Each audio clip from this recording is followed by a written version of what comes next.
Talk about your comfortability just being in the return game and what you've seen so far on defense. You're not starting, but you're still getting some valuable reps and being able to watch the people in front of you. So can you just talk about that and what it's been so far your first 3 games of college football? Basically, I'm just playing wherever they need me to play at, man. I feel comfortable wherever the coaches tell me to play at. I mean, that's why I'm gonna play and do my job to the best of the ability. And not getting a lot of reps on defense, but also playing, just watching the guys in front of me, man. I'm a big part of that. So just watch the guys in front of me, and that's it. What's it like being a part of that corner rotation and getting those valuable reps? Oh man, it's great. Xavier, DeMoney, Zay Mincy, Deshaun Jones. We all feed off each other and learn from each other. So it's great being in that room, especially with Coach Mo. So yeah. With Damani being a little bit of an older guy, what have you learned from him so far? Since he's been in college, just the recognition, especially from him and Malachi and Keon Sapp, just the recognition of the game and know what I'm getting, how to slow people down and things like that in that nature. So yeah, that's the biggest thing. Just knowing what I'm getting. How much more comfortable do you feel now than maybe when you guys started practice in spring? Because how much corner did you actually play in high school? I mean, I probably ain't played corner since sophomore season, so I feel a lot comfortable, man. Getting here in the spring and really get my feet wet at the corner position. It really like made me fit in. So now I'm just like balls to the wall now. Was there a moment whenever it kind of started to click for you? Can you kind of remember back to that at all?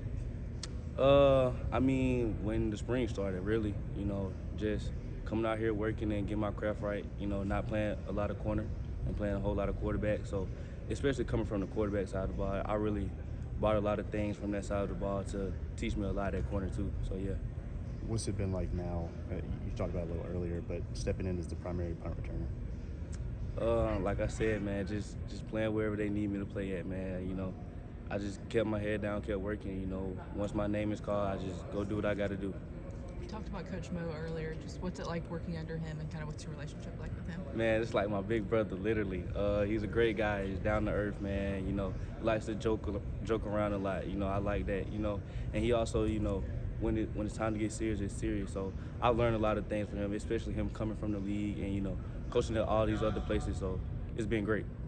How challenging is it as a freshman to kind of learn a new defense and get reps right away, get kind of thrown into the fire? I don't think it was really a challenge. Like I said before, I sit by Malachi in team meetings and defensive meetings, so it's really easy learning from him and learning a lot of things, and just getting knowledge from him how long he's been here. You and Ryan, y'all played against each other in high school, and now y'all got the podcast. Can you talk about what kind of sparked that, and because y'all doing numbers right now. I'm even watching it. Other people around the world watching it. Can you just talk about what inspired that, and just talk about that. Well, first and foremost, appreciate Alabama for putting it all together and helping us get it going. And we've been talking about it for like 2 years maybe, and it came about like at an All-American game. We kind of was in front of cameras a lot, and we just both said we need to start a podcast. So that's kind of how it came about. Have y'all been surprised at the reaction so far? Kind of how many people have tuned in? Of course we have. It's been a lot of people. We actually got a call from Jermaine Burton yesterday talking about get him on the podcast. What's been your, I guess, how likely do you feel like you guys can get Coach Saban on there? I know that was on your poll. Hopefully sooner than later, man. Everybody wants Coach Saban on there, so it's a possibility that we get him. Just another thing, what are you looking forward to, just this second part of your freshman season, coming out of the bye week? What's one thing you're looking to either strengthen in your game or just be able to bring to the table to help Alabama, on the field, off the field, things of that nature? Like I said earlier, man, just learning from Malachi Moore and Keon Sapp and all of the older guys. Just being better as a person and, being better as a corner. So that's my focus, my main focus. Have you had like a welcome to the SEC moment where you kind of realize it's a different level here? Nah, not yet, but we get into SEC play, so I'm possibly that it'll come sooner than later.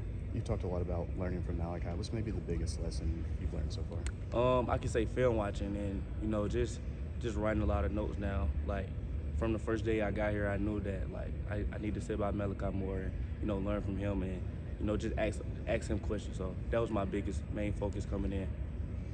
What's this bye week been like for y'all? Obviously, you don't have a point of reference as a freshman, but normally they're later in the year. Just kind of having this early week in the season to kind of regroup and maybe get healthier a little bit. Like you said, just getting healthy, that's the main focus. And, just getting our bodies right and focusing on Georgia. You guys started prep on Georgia already. Just what stands out whenever you watch them on film? I mean, obviously they're number one team for a reason, man. So it's just, just watch film on them and, pick up some of their tendencies and, just go out there and play ball and have fun. Thanks, man. How did you pick the number 9? They just told me to pick numbers and I picked, and I'm glad that I got it. Is there anything that drew you to it? I mean, is it? Nah, it's not nothing really. I had it in high school and just wanted to keep it. How's that transition been? Maybe sorry if you were asked this already, but with all the quarterback you played last year, what was most difficult about that transition to fully go into this, or was it pretty easy? I think the biggest transition was just learning more offensive recognition that I already knew. Coming from quarterback, you already know a lot of offensive recognition, but it was still more to learn. I progressed at it, and like I told these guys earlier, just learning from Malachi and just learning the ins and outs of a DB. You're close with Ryan. Are you surprised at all about the success he's had in these first 3 games? Definitely not, man. Like we used to tell each other, man, let's just keep our head down and keep working. Really close, just like my best friend, man. So I'm really happy for him, man. I've really seen a lot of work that he put in. So it's God-given. So.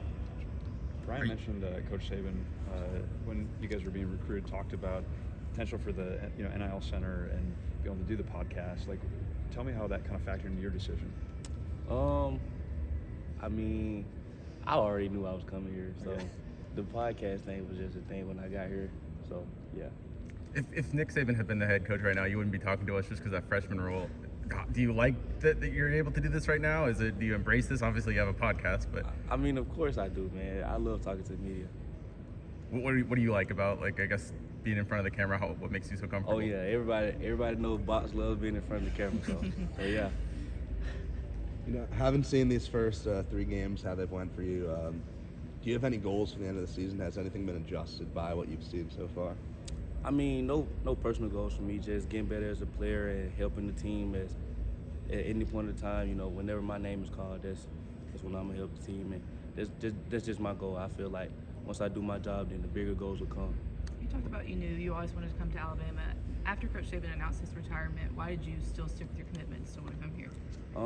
Just not making no emotional decisions. Just seeing who we got as a head coach, and doing some research. I feel like that I was in the best position with him being here, so that's what led me to stay. How hard was the recruiting push you put on Ryan over there to get him to come here? Very hard, man. It was long nights, long thoughts about it. He talked about there being a cheer camp or something he had to run away from. Have you had any moments where fans have recognized you and kind of maybe chased you around campus at all? Nah, no big moments like him. He's the star on campus right now. Sure. Last 2. What was your, welcome to Alabama moment? The moment that you're like, yeah, this is big time. Was it on the practice field? Was it during summer? What was that moment like for you? I don't think I really had a welcome to Alabama moment. I don't really, but I'm pretty sure it'll be sooner than later. You think? Next week, with Georgia, what do you expect? Possibly next week. Yeah. I think that would be my welcome to Alabama moment. You shook your head when asked, talking about that time where Ryan decommitted and then recommitted. What makes you shake your head about it?